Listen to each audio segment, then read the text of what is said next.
Juges, chapitre 9. Abimélec, fils de Jérubbaal, se rendit à Sichem vers les frères de sa mère, et voici comment il leur parla, ainsi qu'à toute la famille de la maison du père de sa mère. Dites, je vous prie, aux oreilles de tous les habitants de Sichem. Vaut-il mieux pour vous que 70 hommes, tous fils de Jérubbaal, dominent sur vous, ou qu'un seul homme domine sur vous? Et souvenez-vous que je suis votre os et votre chair. Les frères de sa mère répétèrent pour lui toutes ces paroles aux oreilles de tous les habitants de Sichem, et leur cœur inclina en faveur d'Abimélec, car ils se disaient, c'est notre frère. Ils lui donnèrent 70 cycles d'argent, qu'ils enlevèrent de la maison de Baal-Bérith. Abimélec s'en servit pour acheter des misérables et des turbulents qui allèrent après lui. Il vint dans la maison de son père à Ophra, et il tua ses frères, fils de Jérubbaal, 70 hommes, sur une même pierre. Il n'échappa que Jotam, le plus jeune fils de Jérubbaal, car il s'était caché. Tous les habitants de Sichem et toute la maison de Milo se rassemblèrent, ils vinrent et proclamèrent roi Abimélec près du chêne planté dans Sichem. Jotam en fut informé. Il alla se placer sur le sommet de la montagne de Garizim, et voici ce qu'il leur cria à haute voix. Écoutez-moi, habitants de Sichem, et que Dieu vous écoute. Les arbres partirent pour aller oindre un roi et le mettre à leur tête.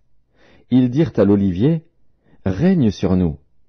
Mais l'olivier leur répondit, renoncerai-je à mon huile, qui m'assure les hommages de Dieu et des hommes, pour aller planer sur les arbres?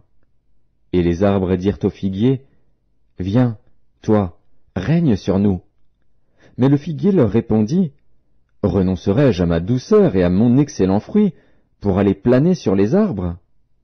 Et les arbres dirent à la vigne, viens, toi, règne sur nous. Mais la vigne leur répondit, renoncerai-je à mon vin, qui réjouit Dieu et les hommes, pour aller planer sur les arbres? Alors tous les arbres dirent au buisson d'épines, viens, toi, règne sur nous. Et le buisson d'épines répondit aux arbres, si c'est de bonne foi que vous voulez moindre pour votre roi, venez, réfugiez-vous sous mon ombrage. Sinon, un feu sortira du buisson d'épines et dévorera les cèdres du Liban. Maintenant, est-ce de bonne foi et avec intégrité que vous avez agi en proclamant roi Abimélec? Avez-vous eu de la bienveillance pour Jérubbaal et sa maison? L'avez-vous traité selon les services qu'il a rendus? Car mon père a combattu pour vous.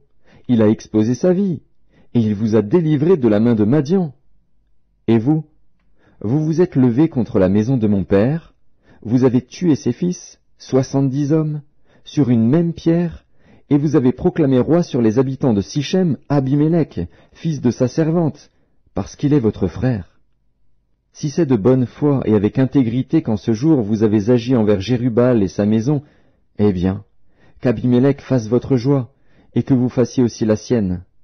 Sinon, qu'un feu sorte d'Abimélec et dévore les habitants de Sichem et la maison de Milo, et qu'un feu sorte des habitants de Sichem et de la maison de Milo et dévore Abimélec.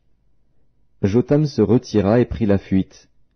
Il s'en alla à Bér, où il demeura loin d'Abimélec, son frère. Abimélec avait dominé 3 ans sur Israël.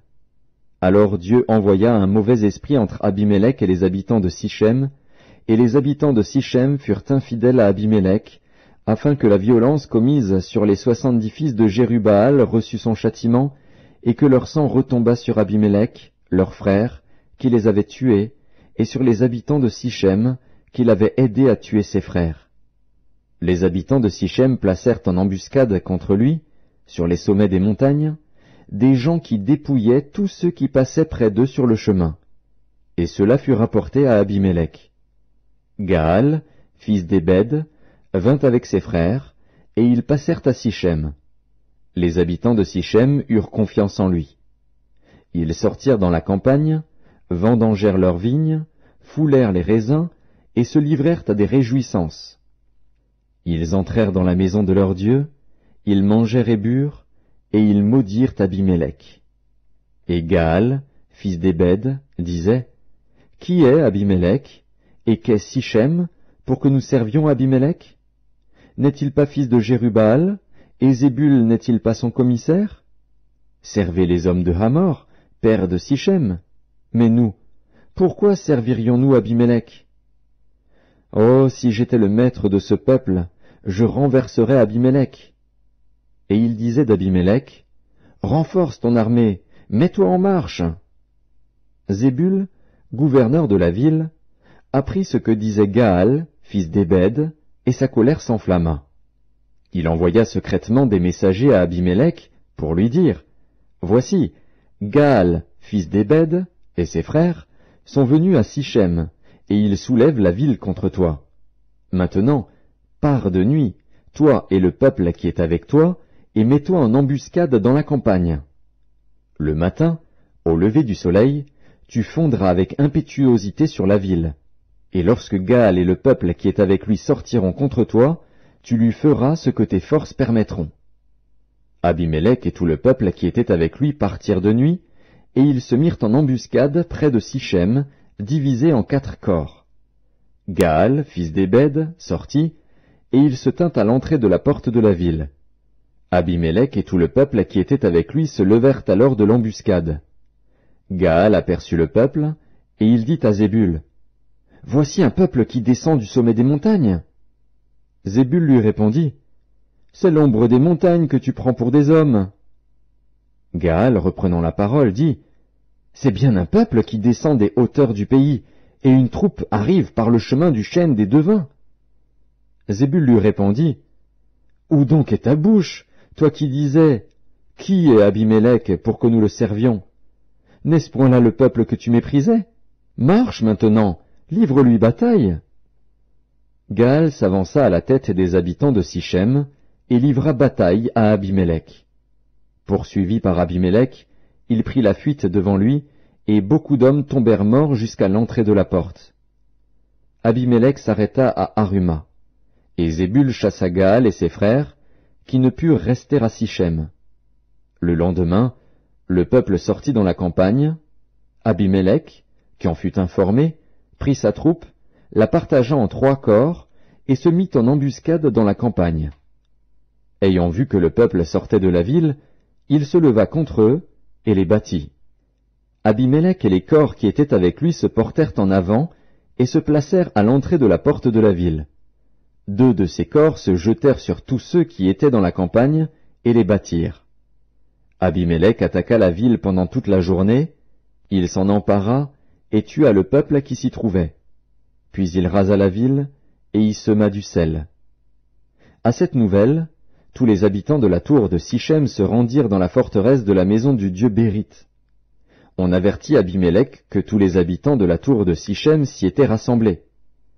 Alors Abimélec monta sur la montagne de Tsalmon, lui et tout le peuple qui était avec lui. Il prit en main une hache, coupa une branche d'arbre, l'enleva et la mit sur son épaule. Ensuite il dit au peuple qui était avec lui, « Vous avez vu ce que j'ai fait? Hâtez-vous de faire comme moi. » Et ils coupèrent chacun une branche, et suivirent Abimélec. Ils placèrent les branches contre la forteresse, et l'incendièrent avec ceux qui y étaient. Ainsi périrent tous les gens de la tour de Sichem, au nombre d'environ 1000, hommes et femmes. Abimélec marcha contre Thébets. Il assiégea Thébets et s'en empara. Il y avait au milieu de la ville une forte tour, où se réfugièrent tous les habitants de la ville, hommes et femmes. Ils fermèrent sur eux et montèrent sur le toit de la tour. Abimélec parvint jusqu'à la tour. Il l'attaqua et s'approcha de la porte pour y mettre le feu. Alors une femme lança sur la tête d'Abimélec un morceau de meule de moulin et lui brisa le crâne.